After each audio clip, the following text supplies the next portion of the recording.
Welcome to #Wednesdays Weekly, a weekly information session in collaboration with voluntary sector and public sector partners. Today's session is on the Youth Investment Fund and will be delivered by Diane Higgins. Over to you, Diane. Hello. What I'm going to do is I'm just going to share some basic information about the Youth Investment Fund, but then what I was kind of hoping is that there may be questions or ideas or something that comes from the information that I share, just that will help kind of feed into what I hope will be Rochdale's bid into the Youth Investment Fund. So I am just going to share my screen, and then it's a while since I've shared a screen on Zoom. We'll start at the beginning, shall we?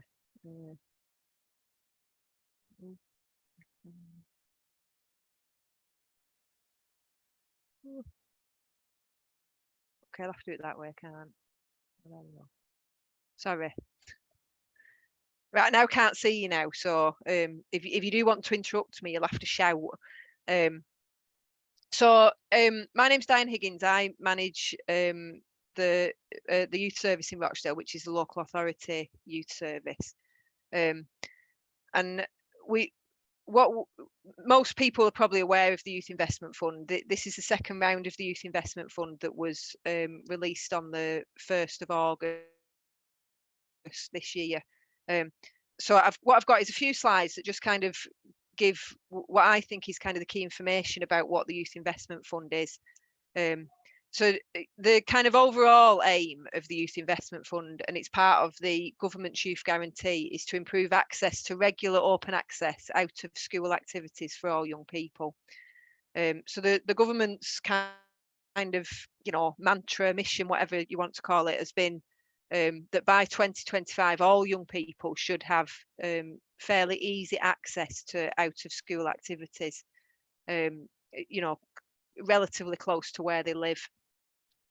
And the Youth Investment Fund is part of how they're hoping that will happen. So the investment fund seeks to improve the effectiveness of youth facilities, and the outcomes that they're looking at is that the health and well-being of young people will be improved, that young people will be equipped with skills and work for life, to empower young people to be active members of their communities and society.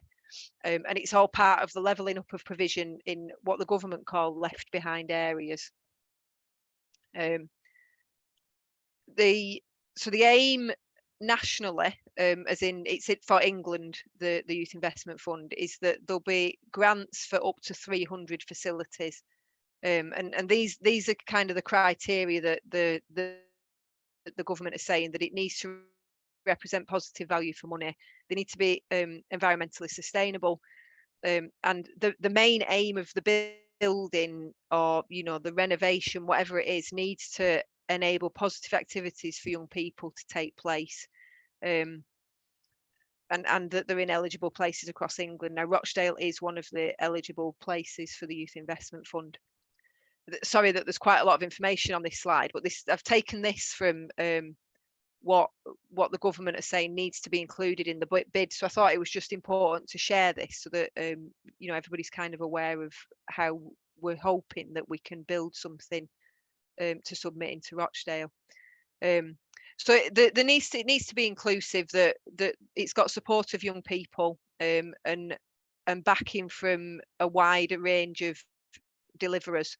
So what I'm hoping is that as many people that work with young people across the borough will be involved in this bid, and then hopefully benefit from whatever whatever the outcome of it is. It's not just kind of limited to people who deliver like a youth club in an evening. It can be schools, it can be housing associations, it can basically be anybody, and any partner can be involved in this. So that we need to be able to show sustainability. So how will services continue once the programme has been ended? So what they would be looking for is that we can show that whatever is invested in the Rochdale area would be sustainable for a minimum of 10 years. I'm hoping that it would be sustainable for a lot longer than that. that it's adding additionality to what's already here. So how will the investment expand the range, the quality and reach of youth services? How many more young people will benefit, and can the bid demonstrate genuine additionality? For example, not just backfilling for cuts elsewhere. And again, there's a number of organisations across the borough that do provide services for young people. So I think anything where we can add to that will easily demonstrate that additionality. And that there's value for money, so that there'll be improved environmental outcomes, so that any builds, kind of are taking into consideration environmental impacts. Match funding in whatever ways that there is, and I will talk a little bit more about kind of plans how we could ensure that we meet that further on. Stuff about the procurement process and the capacity of the lead organisation to deliver capital projects. So that's what the government are kind of saying needs to be included in any bids that we put forward.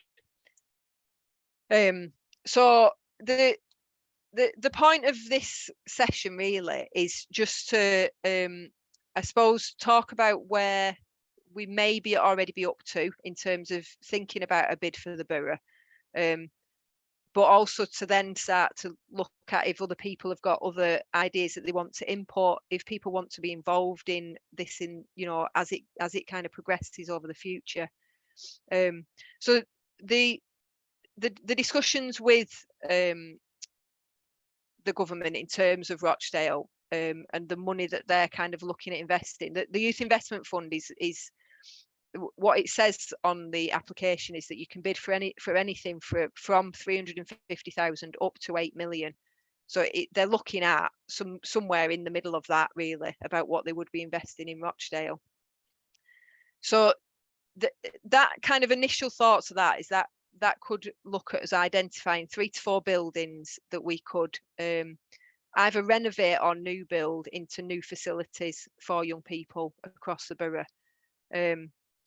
It may be more. It's all kind of guesswork at the moment because of the way costs have changed and things like that. So it's difficult to really pinpoint how much something would cost at the moment, until we kind of got into the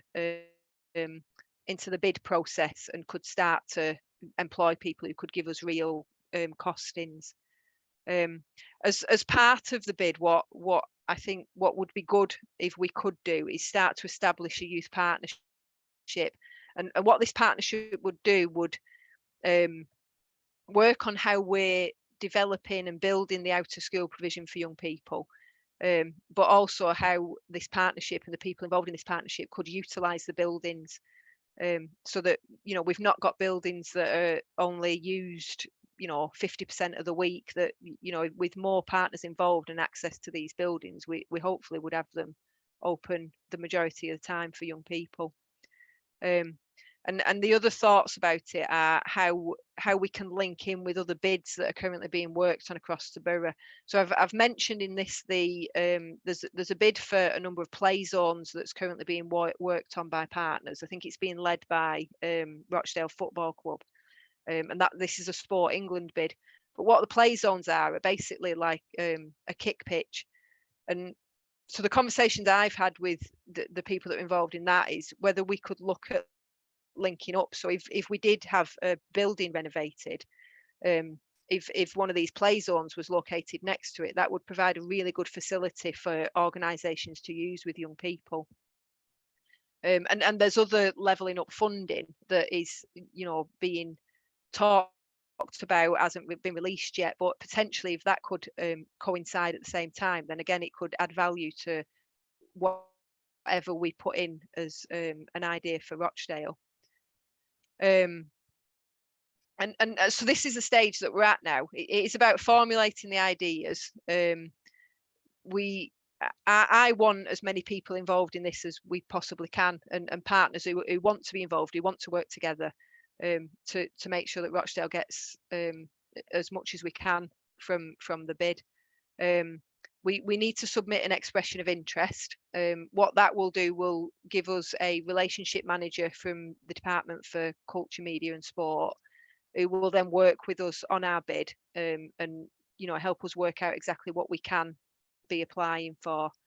And all this will then hopefully lead to further planning and discussions. I'm going to just take that off so that I can see you. Stop sharing. And that basically is what the Youth Investment Fund is in a nutshell. And I suppose it's now kind of what people think about it, if people have got ideas, if people want to be partners in terms of developing this youth partnership, and whatever really. So I suppose initially, is there any questions that I might be able to answer? And then if not, any ideas or comments? Yes, Bev.